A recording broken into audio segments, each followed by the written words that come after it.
विप्रवर, इस समय आपने हाथी की योनि से भी मेरा उद्धार कर दिया। मुझे स्वर्ग की प्राप्ति होने के लिए आपने पुण्य दान किया है। मुनीश्वर, मैं कृतार्थ हो गया, कृतार्थ हो गया, कृतार्थ हो गया। आपको नमस्कार है, नमस्कार है, नमस्कार है। यूं कहकर वह हाथी स्वर्ग को चला गया। सच है, सत्पुरुषों का संग उत्तम गति प्रदान करने वाला होता है। इस प्रकार महानुभाव मृग श्रृंग वैश्य को हाथी की योनि से मुक्त करके स्वयं गले तक पानी में खड़े हो सूर्य नंदन यमराज की स्तुति करने लगे, क्योंकि उन्हें कन्याओं को जीवित करना था। इसीलिए वह यमराज की स्तुति करने लगे। उन्होंने यमराज को प्रसन्न करने के लिए इस प्रकार से स्तुति की।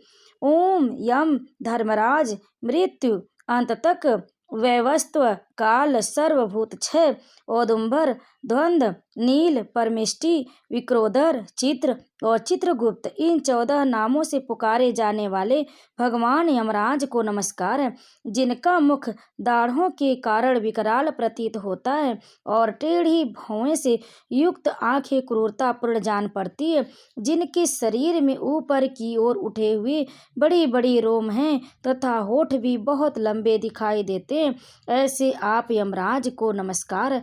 आपकी अनेक भुजाएं हैं, अनंत नख है तथा कज्जल गिरी के समान काला शरीर और भयंकर रूप है।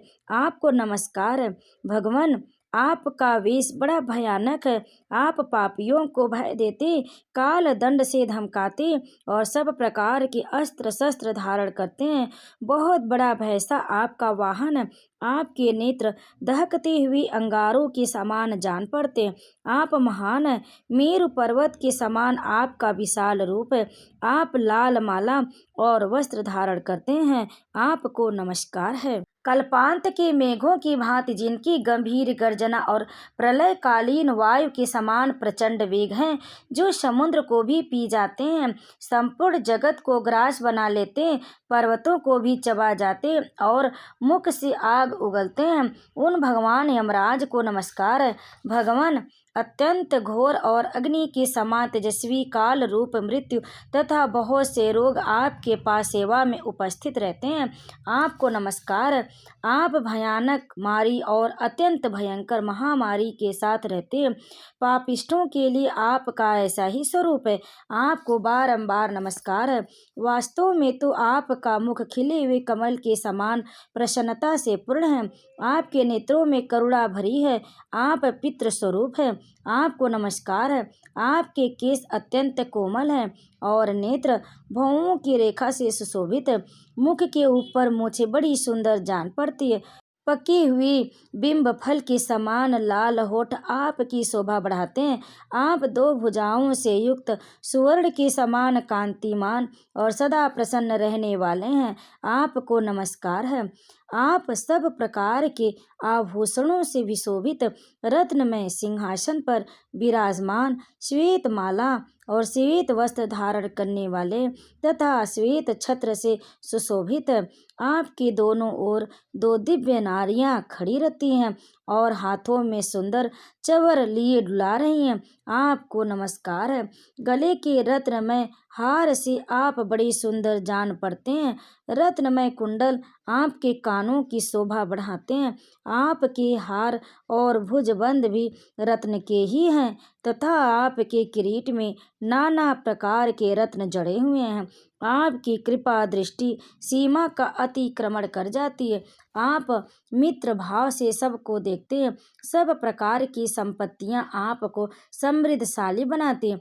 आप सौभाग्य के परम आश्रय हैं तथा धर्म और अधर्म के ज्ञान में निपुण सभासद आपकी उपासना करते हैं। आपको नमस्कार है।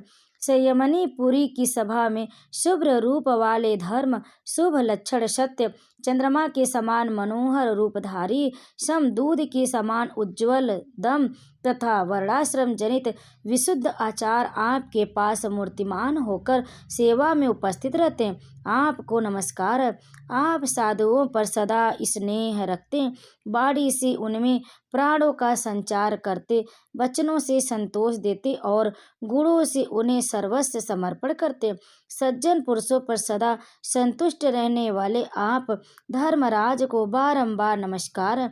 जो सबके काल होते हुए भी शुभ कर्म करने वाले पुरुषों पर कृपा करते हैं, जो पुण्यात्माओं के हितैषी, सत्पुरुषों के संगी, संयमनीपुरी के स्वामी, धर्मात्मा तथा धर्म का अनुष्ठान करने वाले के प्रिय हैं, उन धर्मराज को नमस्कार है, जिनकी पीठ पर लटके हुए घंटों की ध्वनि से सारी दिशाएं गूंज उठती हैं तथा जो ऊंचे ऊंचे सींगों और फुंकारों के कारण अत्यंत भीषण प्रतीत होता है।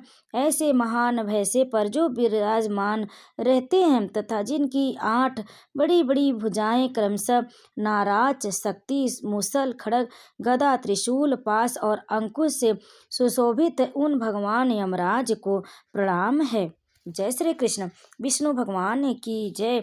भक्तों, माघ मास की कथा का अध्याय 6 यहीं पर समाप्त हुआ। अध्याय को अंत तक सुनने के लिए आप सभी का बहुत बहुत धन्यवाद। भक्तों, प्रतिदिन आप माघ मास की कथाओं का थोड़ा थोड़ा श्रवण करें, जिससे आपको पुण्य की प्राप्ति हो और भगवान विष्णु, माता लक्ष्मी की आपके ऊपर कृपा सदैव बनी रहे। इसीलिए भक्तों, माघ स्नान करते समय माघ माह में इन कथाओं का श्रवण करना चाहिए। माघ माह में स्नान का जितना अधिक महत्व है, उतना ही अधिक श्रवण करने का भी महत्व माना गया है। इसीलिए भक्तों, आप श्रद्धा और भक्ति से आप प्रतिदिन हमारे चैनल पर इन कथाओं का श्रवण करें और पुण्य के भागी बने। अगर आपको हमारी ये कथा पसंद आई तो वीडियो को लाइक करें, शेयर करें और कमेंट में विष्णु भगवान की जय अवश्य लिखें। और हमेशा आप प्रतिदिन हमारे चैनल से जुड़े और प्रतिदिन आप माघ मास की कथाओं का श्रवण करें और पुण्य के भागी बने। आप सभी भक्तों पर भगवान विष्णु, माता लक्ष्मी कृपा सदैव बनी रहे। भक्तों, कमेंट में विष्णु भगवान की जय लिखकर हमारे चैनल को सब्सक्राइब जरूर कर लें। तो प्रेम से बोलिए विष्णु भगवान की जय, माता लक्ष्मी की जय। जय श्री कृष्ण। राधे राधे।